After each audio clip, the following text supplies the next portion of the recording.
Hey everyone, and welcome to the Irenic Ref podcast. I'm your host, Andrew Gross. The word irenic means aimed at or aiming towards peace. And my goal with this podcast is to try to create a bridge between coaches and officials by showing the humanity of each other in a more robust way, which isn't necessarily achievable in the minimal interactions a coach and official may experience during a game. With all that said, let's get to it.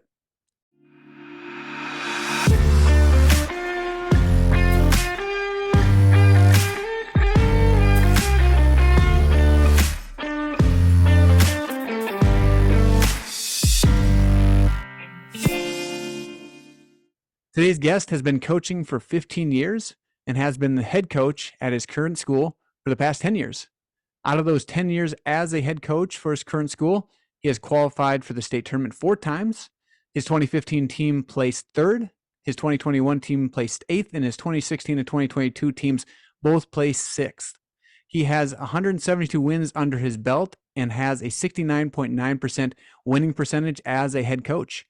He played college basketball at Dakota State University, #GoTrojans, and is currently coaching where he was born and raised in Winter, South Dakota. Everyone, please welcome Coach Brett Gardner. Coach, thanks for joining me this evening. Yeah, thanks for having me. Looking forward to this.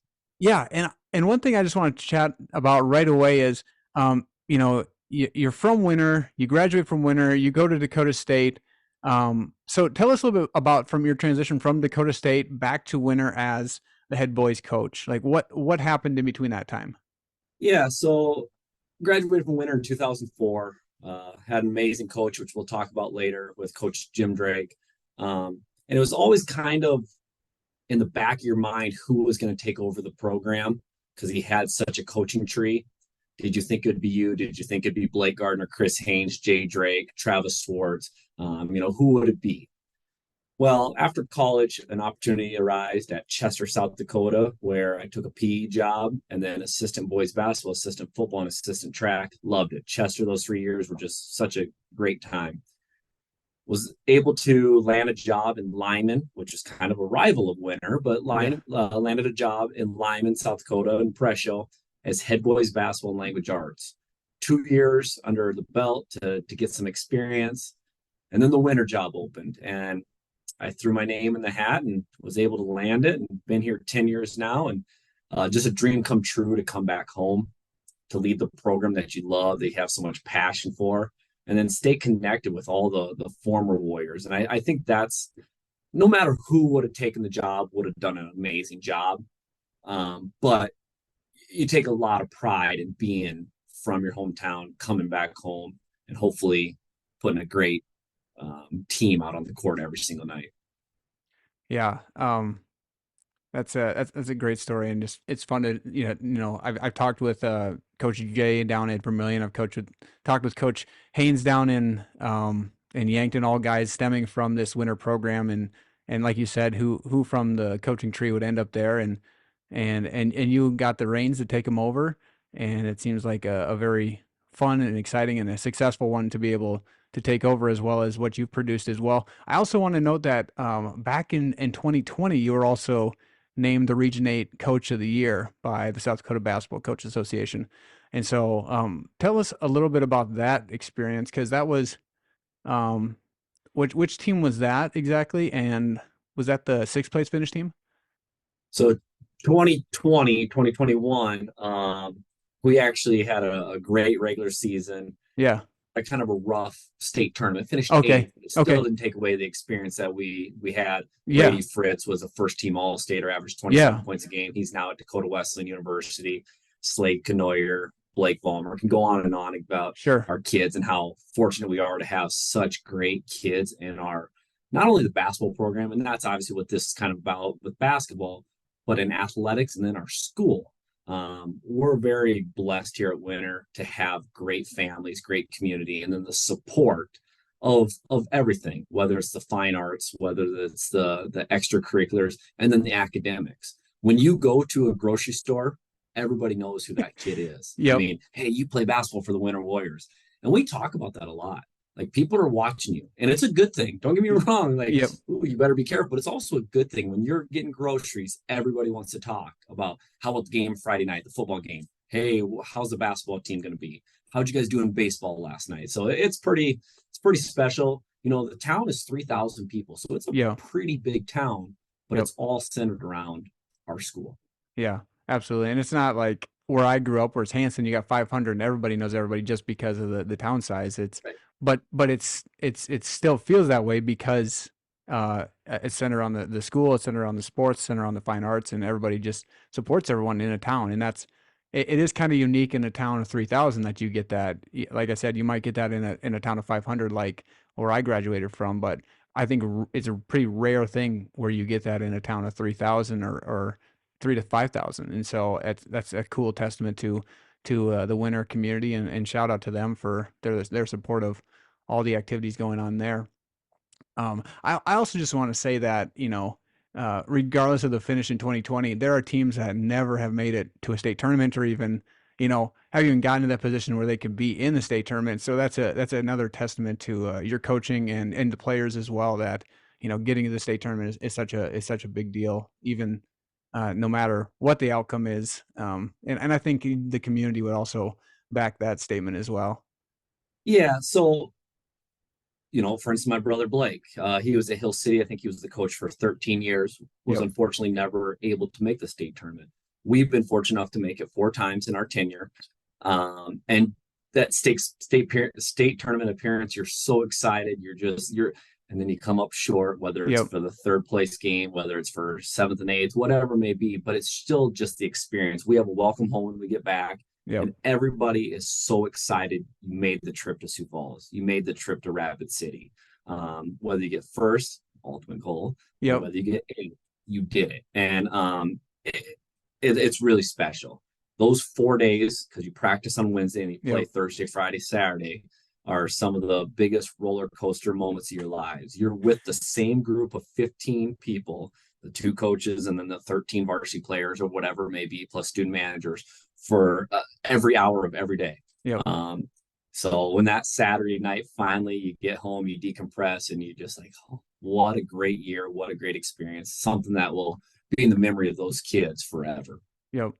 Absolutely. So let's talk a little bit more about who you are personally. Tell us about yourself, your family, maybe some hobbies you have, anything else that you can think of. Yeah, so like you said in the intro, born and raised Winter, South Dakota, um, hardworking family. My dad was a banker, and then he switched over to the Department of Education. My mom worked odd jobs, whether it be working for the courthouse or working at the golf course. She was actually a teacher's aide for a little bit. So just a family that worked hard to get to where they are.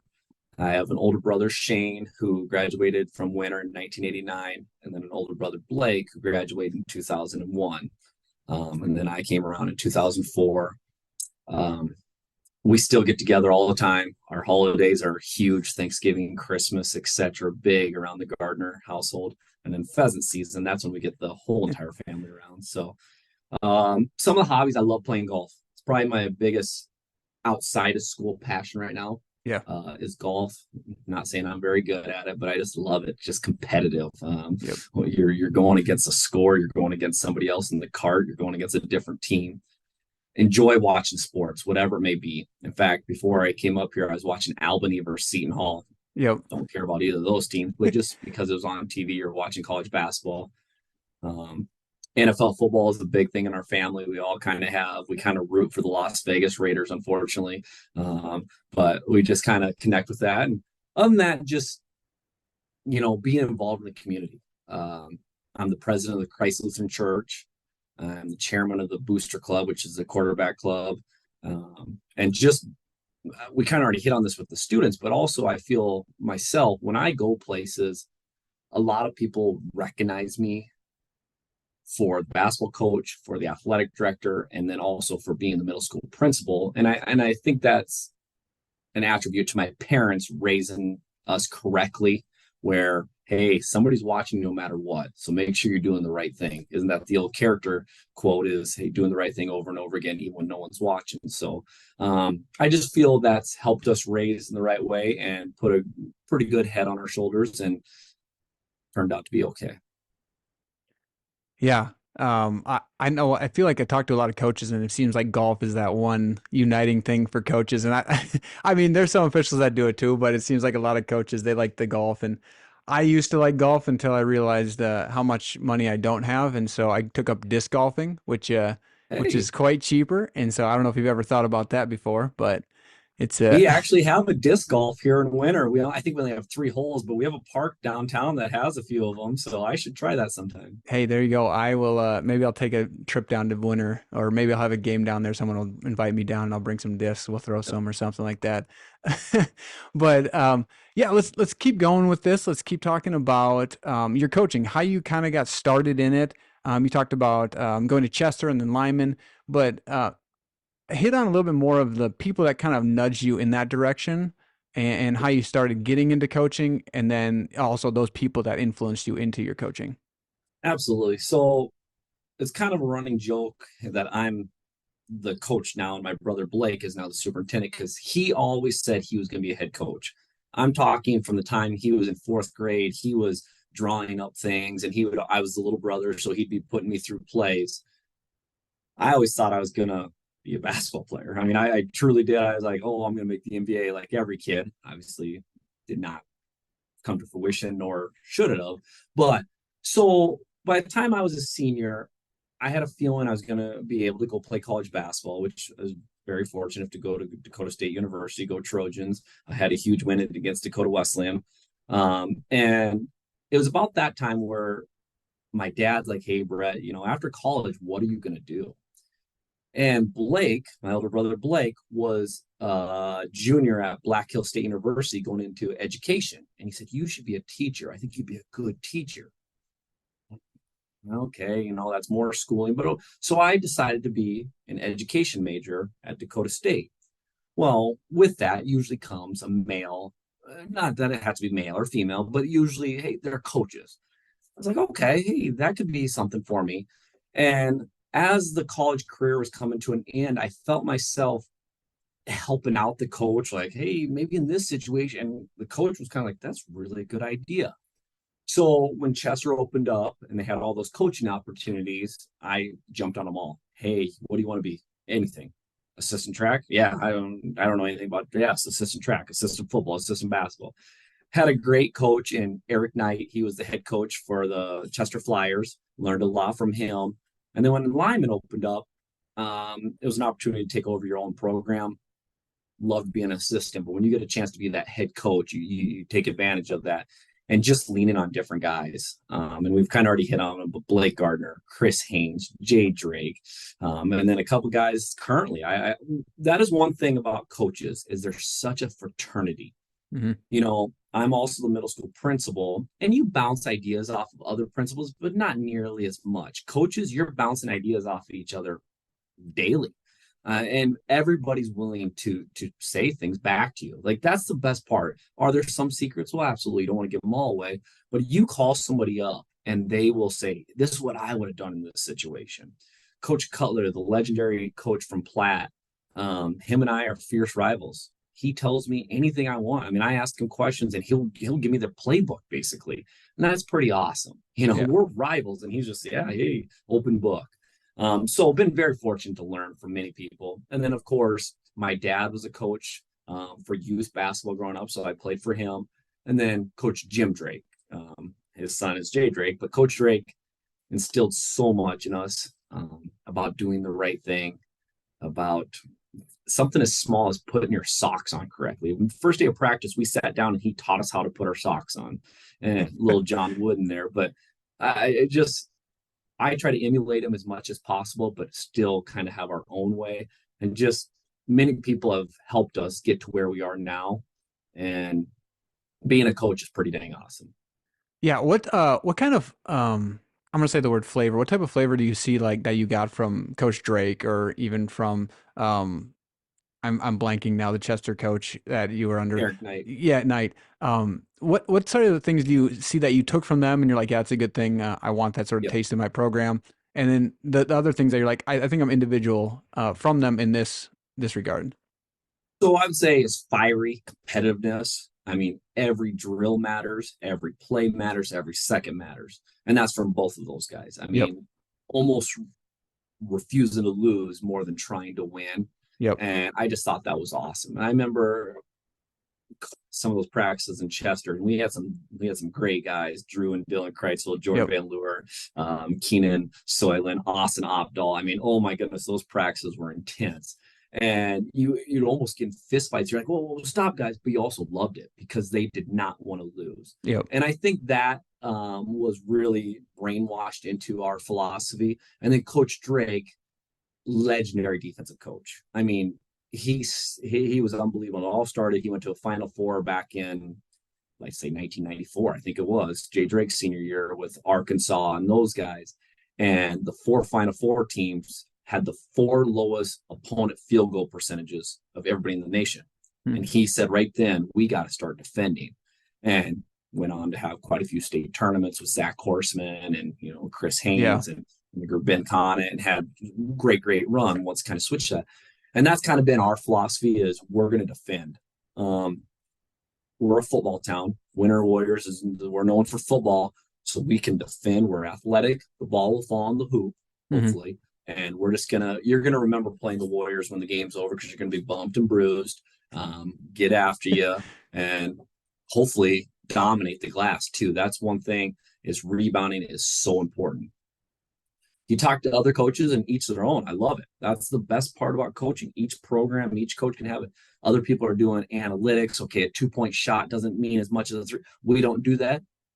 So people do. That's fine. We don't. We're going to defend. We're going to rebound, take care of the basketball, and you know what? The final 2 minutes, who knows? Maybe we'll pull away with victory somehow. So I'd say those are the biggest things I've learned. Some of the things you shy away from is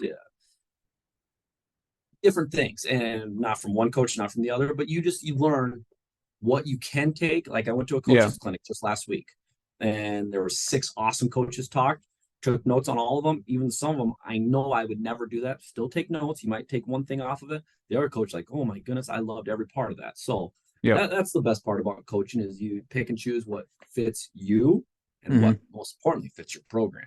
Yeah. And just to kind of talk about that as well, officiating, it's the same way. Like, you'll have 4 or 5 different great officials that'll tell you what to do, and you're like, okay, I like a lot of that. I'm not going to do that. That just isn't my style. You got different officials there. This official can talk the ear off of a coach and talk himself out of a bad situation. And this other guy's like, I can't really say much, but I'm just going to make my calls and my positioning be my scapegoat. And so, you just kind of go with that and see where you fits you can. best. Yeah, absolutely. So I think it's funny to talk about, when you're done, you're going to have bumps and bruises, the other team. And I think it's funny that people just don't realize basketball is a contact sport. There's a lot of incidental contact, and that's why a lot of things that look bad don't get called. But yeah, it is a contact sport. And so I hope, people know that when you say there's going to be bumps and bruises, it's not illegal things. It's not cheap play. It's like, this is a contact sport. We're playing a game, and there's going to be contact that's going to happen in this game. So let's now move on to a fun story that you've had during your coaching experience, whether that has been as an assistant coach, whether that was like a fun interaction you had with the player or team entirely, or maybe we'll get to one with an official, but we'll start with those two to begin with. I would say every year, and I know that's very general, but it's a different group every year. Yep. Obviously, in a small community, or I shouldn't say a small community, but smaller community, you're going to have a lot of repeaters. Some of our guys play for 4 years, start for 4 years, but it's still a different identity every year. And seeing each group come together, learn, and get better is so awesome. Going back to that 2020 year, where we were fortunate enough to make the state tournament, those guys that didn't get, we called them bench mafia. They didn't get to play at all. And it's something that's ingrained in me. I'll remember those guys on the bench forever. There was 4 of them. They did not see 1 second, 0 seconds. You would never know that. They were cheering their hearts out for the guys that were on the playing court. And just, so those are some of the special memories. And then also, I've been doing this long enough, it feels weird that a lot of our former players are having families, getting married, coming back and talking to you. And you're like, and that's so awesome. You try to make an impact on every single one of them. You try to make a connection, have a relationship for life with every single one of them. Are we going to get after you? Yeah. During practices, during games, probably going to raise my voice at you. I'm probably going to yell at you a little bit, but know that I care and know that this is preparing you for the future. Because we always say aiming for goals higher than 10 feet. The goal is 10 feet. You want to make a shot, but you're aiming for goals after basketball, Mm-hmm. becoming young men. And hopefully we've been able to reach a lot of them, and we'll have connections for a lifetime. Yeah, I've heard this quote where someone says if a coach stops yelling at you, you know they probably stopped caring about you. And sadly that does happen, but like you said, like your goal is to raise young men that are going to be I'm assuming are going to be successful in life, are going to whether that's come back and coach winter basketball in the future. But something to that effect where they're making an impact in other people's lives in the future. Is that right? Yes, absolutely. And that's, if you can leave a lasting impact, just one thing on these young men, and then they lead it to their families, to their communities, to their jobs, you've reached them. You've done your job more than wins and losses. Mm-hmm. Absolutely. And I think even that's like officials, we try to do that as well. And that's why a lot of times we understand the intensity, whether that's between coaches and officials or players and officials. We understand there's some intensity there and there's some emotions going on, and we know we want to make a good lasting impression on a lot of them and even between coaches. So have you had a memorable interaction with an official? It can be a funny one. It can be I had Coach DeBeer on here, and we had an interaction that was not really heated, but just like very, it just very stuck in both of our brains because of a call I made, and that ended up being incorrect. But is there any interaction you've had with an official? So that's one thing about where we're located. We're South Central South Dakota. We're kind of in the middle of nowhere, but we play in the Big Dakota Conference, the SCSD Conference, and then we travel west. So we are very lucky. I would say we're very lucky. We have so many different officials. Where maybe if you play in just the southeast or the northeast or whatever, I'm just throwing this out there, they see Yeah. the same officials over and over again. We see when we get the state tournament book and you see who's officiating it, it's like we've had every one of those. Hmm. Because when we play those West River schools, we get the Black Hills Conference. When we go east, we get the DAC 12.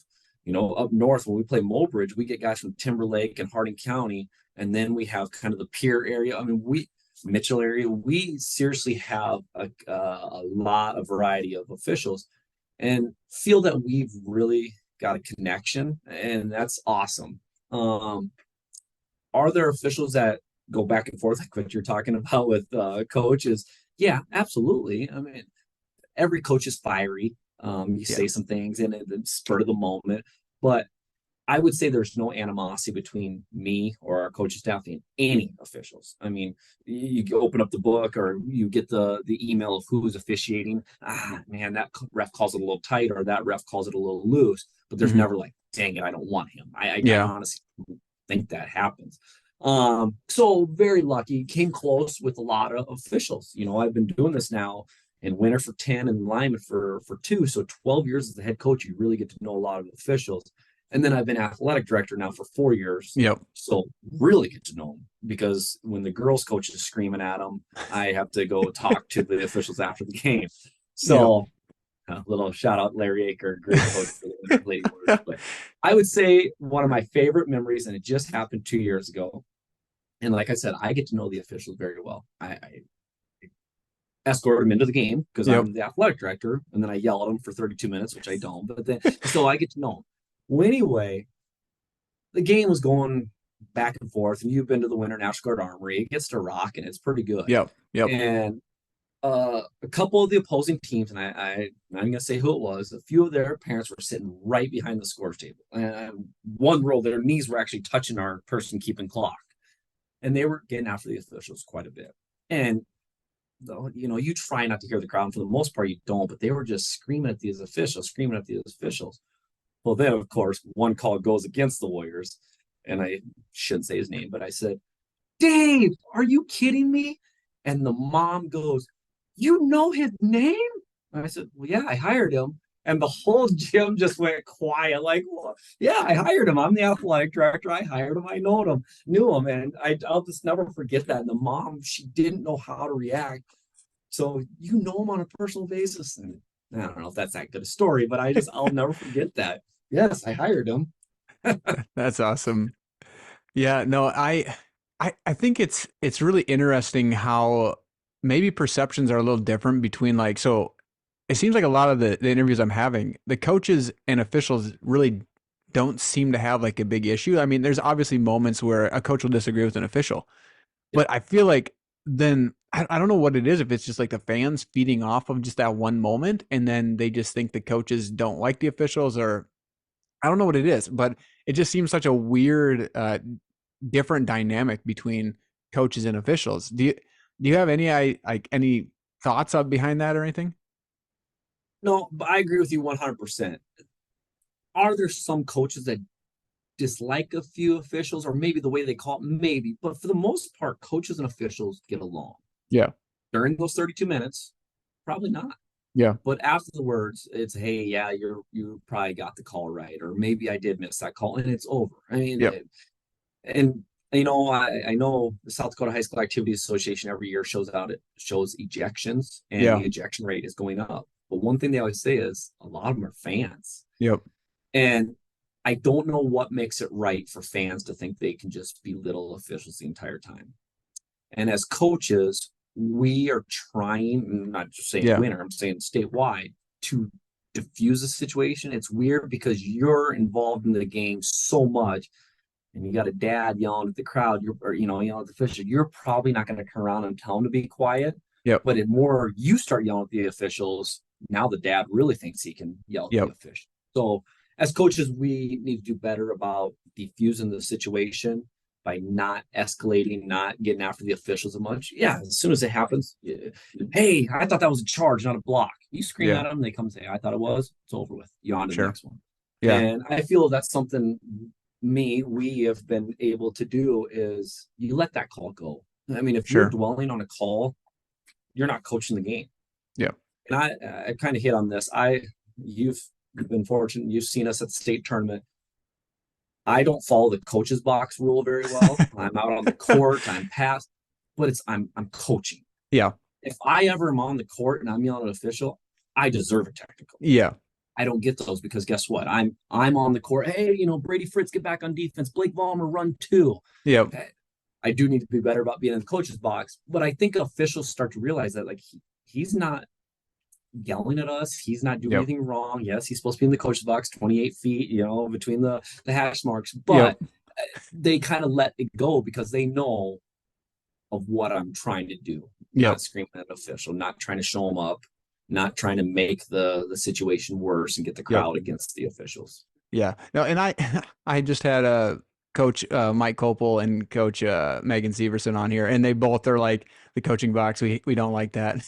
You for the longest time, Copel's like, I'm so glad I can walk down to the end of the end line down there Yep, because then I can go stand there, get some water, think about things, and then come back.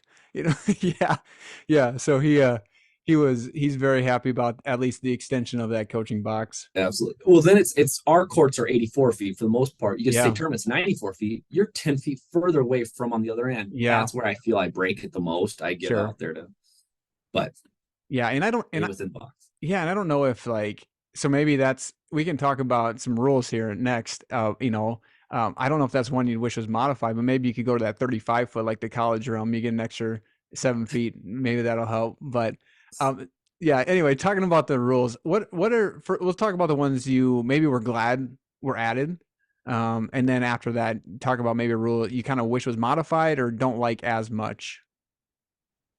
I would say the biggest rule that has benefited the Warriors was the shot clock rule. And I'll be the first to admit when it was implemented, I was very nervous about it. But then after the first couple games, you're like, this is awesome. Hmm. It speeds up flow of the game. And it also, I was like, man, that's really gonna benefit better teams and hurt maybe lesser teams. And I've actually grown to think the opposite because, for instance, as a defensive team, you can force maybe a better team into a tough shot because the shot clock's running down. So I absolutely love the shot clock rule. I do hope it stays at 35. I know I've heard rumors of 30, maybe even 24. I just think high schoolers, I don't know if they can process that fast. Yep. So I think the shot clock rule was a phenomenal ad, and something that's actually benefited the Winter Warriors. So I was against it, but now I'm 100% for it. Yeah. And then on the flip side, no, you know what? Whatever the rule is, you're going to adapt. For Sure. instance, as everybody, all these listeners here, the biggest one now is the 5 fouls. People are like, "Hey, is that going to change?" I think it's going to help the game. We haven't had a game yet, so we don't know. Well, Yep. I roughed a middle school game the other day, and we never did get to 5 fouls, so we never got to use it. But I think like in the fourth quarter, if you only have one team foul and you're trying to get back, you have to foul, foul, foul, foul, foul to get to 6. Okay, and Yeah. then finally that 7th foul. Now all of a sudden, hey, you only have to foul 4 times because on the 5th one they're shooting, and Yep. obviously they are shooting 2 now, not the 1-and-1. So puts a little bit more emphasis on free throws. Yep. Hey, you got to go knock in those free throws, put the game away. And then the throw-ins, we're going to throw it in from the 4 spots now, not wherever the ball went out of bounds, which just takes confusion out of the officials' hands. And as a coach, we're going to drop those 4 spots. When the ball went out of bounds in the dead corner, coffin corner, or whatever you want to call it, what play do you have for that? Well, now I know where the ball is going to be taken out. It's going to be taken out at the 24. It's going to be taken out at the 3 foot on the baseline. So I think it helps coaches, helps officials too. So as for a rule I don't like, I wouldn't say there's any. I mean, just you adapt and you make the most of whatever they may be. Sure.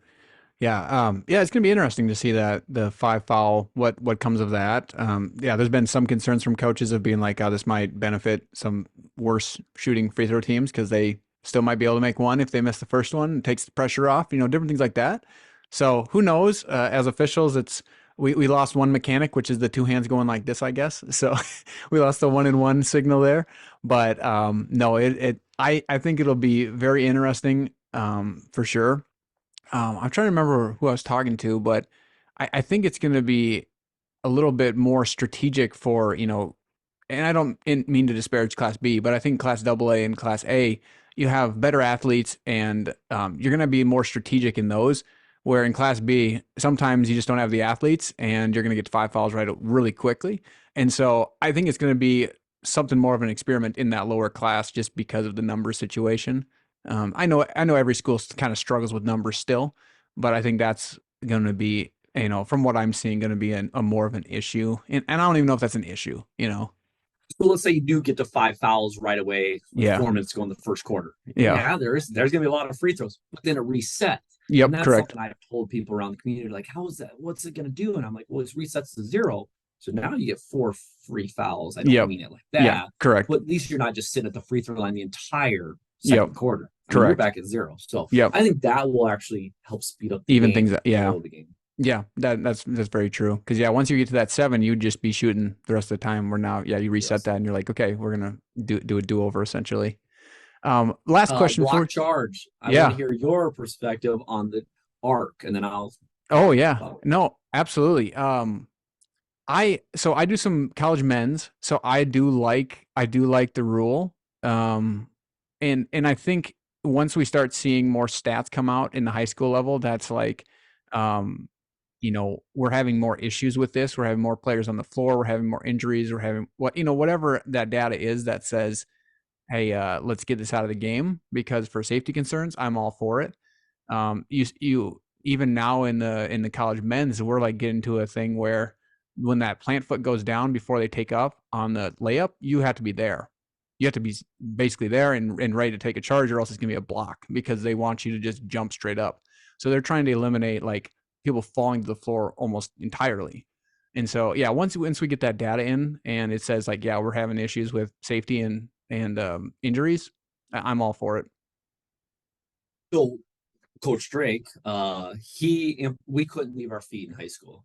Absolutely not. If you tried to block a shot, you were pulled. Foul. Oh, you were okay. You were pulled and you sat on the bench, and we took charges. Yep. Since we've been back in winter, we still pride ourselves on taking charges, being set, moving your feet. But we allow our more athletic kids. You can try to block shots and stuff. But what I'm getting at here is we feel we teach it. We do a nice job. We actually do a drill where we teach how to take a charge. Yep. You're landing on your seat. You're not landing on your wrist. Don't land on your head. You stand straight up. You take the contact. You slide back so the guy doesn't land on you. We actually practice taking charges, Yeah. which I don't think a lot of schools do. So then you go against a team that maybe doesn't have experience and they undercut you and stuff, and they're trying to take a charge. So that's where I think the block charge arc could be beneficial. It would negate other schools from trying stuff they're not used to. I think it would almost hurt the Warriors because we feel we do it the right way, but Yep. I'm indifferent on it. And if it put it in, we would just, guess what? We'd take the block charge and move it outside or whatever it may be.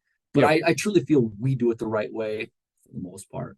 And Mhm. I think that's benefited us. A lot of refs see that, like, geez, the Warriors are standing up straight. They're hitting, they're taking in their chest. Boom, that's an offensive foul, player control Yep. foul. And so I think the arc would actually help. I Yeah, really do. for sure. And the good thing to note One on thing that, I'd add, another thing to the yeah, ref, go you have ahead. to see, was he in the arc? Was he? Yeah, and I think another thing to note on that is it's just typically it's just the secondary defender. So if you got a primary, they can go the whole way into the arc and take the charge. So it's more of that last person sliding over at the last second, Oh, and so that one really doesn't. And like if you want to get super technical here, if we're talking NBA or college women's, now they have a lower development box, which is 3 foot out up to free throw line, over across the free throw line, and down 3 foot towards the end line, and any drive originating in there, you can take a charge anywhere you want. So it has to originate outside of that lower development box, is what they call it. So it would really depend on what they would want to do with the rule. Would you rather go NCAA women or NCAA men? And so there's a lot of facets and different things you can go. I mean, obviously we're doing 5 fouls similar to NCAA women. Maybe if the arc ever gets enabled or inactivated, it could be the men's, but I think that would solely come down to our state association putting that in first. I don't think it'd be NFHS doing it initially until there's like I said, massive data out that shows this is preventing injuries. So, last question for you, not on the script, but last question. Hopefully, you can answer this for younger and or newer officials. What is some advice you would give to a newer official? They're just getting into it. They're not really sure. Maybe they're in their first year, their second year. They're not really sure if they really want to continue, or they're just like, I don't know if this is right for me. What's some advice that you give to them? But then also, what's some advice as a coach you'd be like, this is what I like to see in an official? so for a new official, stick with it. You have passion for the game for a reason. Um, as I said earlier, I wanted to be an NBA player. Obviously, that's not going to happen. So then you be a coach. If you're not in the school system, and I know a lot of coaches now are starting to be outside the school system, but for the longest time, if you wanted to be a coach, you had to be a teacher. Yeah. But you still want to be on the game, you get into officiating. Officiating's hard. Nobody likes you. That's what you feel like. Everybody's yelling at you no matter what you call. If you call it one way, that team's going to get it. If you call it the other way, that team's going to.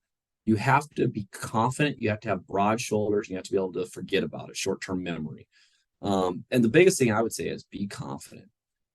When you make a call, even if it is 100% wrong, the ball clearly went off of purple, and you blow your whistle and you say white. If you go white, okay. Or if you go white, whoa, coaches are going to recognize that and probably get after you. Where if you Yeah. just say it with confidence, man, he must have really saw it went off of purple. So that would be the biggest thing. And then for coaches, it's just, we talked about this, is with our guys. We had a basketball meeting the other day. There's a ref shortage. Yeah. And it is not our job as a player or as coaches to critique them, because they could very easily say, you know what, this isn't for me. And next, we don't even have the beautiful game of basketball because we can't find enough officials. So coaches, be lenient with refs. I know I'm probably in the minority on that, where everybody else is kind of saying we need to have evaluations. I'm the opposite. Like, we need more ref. Yes, you guys like feedback. I have Yep. a ref from Pier. After every game, Yep. he emails me and says, hey, can you send me the huddle? And did you notice anything where I might have missed a call? And I respect the heck out of that. Yep. Like, he cares, and I'm willing to give him some positive criticism and some negative criticism. Yep. And he can take that. It's a give and take. But we don't need going in paper and blasting officials. We Yep. don't need to go on a podcast and say how terrible. No, well, we need to be positive. We need to all come together because this is such a great game, and I would hate for it to come to an end due to lack of officials. Yeah, So absolutely. be confident, stay strong, stick with it. Perfect. Love it. That's some good advice there. Um, yeah, I don't have any other questions. Any last words from you, either for anyone watching or Warrior Nation out there? No, just thanks for having us. This was awesome give and take, and hey, we're gonna do good this year. There's not gonna be any yelling at the officials. You guys are gonna have 100% correct calls. Oh, hey, shout out people that don't get recognized: shot clock operators, Yep. bookkeepers, and score clock operators. So thanks to all the people out there that do those. Once again, we couldn't have the game without them as Yep. well. Yep. So I know there's going to be probably some great growing pains with the 5 fouls. Yep. Hey, is it a 1-on-1? Nope, there's no such thing. There's double bonus. So you're at 5. So I think there's going to be some growing pains. Be lenient with those guys as well. Yeah, absolutely. I mean, just the same when we started with the shot clock, it was growing pains as well. So awesome. Thanks again, Coach Gardner, Brett Gardner, everybody on the podcast this evening. This has been the Irenic Ref podcast. I've been Andrew Gross, and we'll hope to see you next time.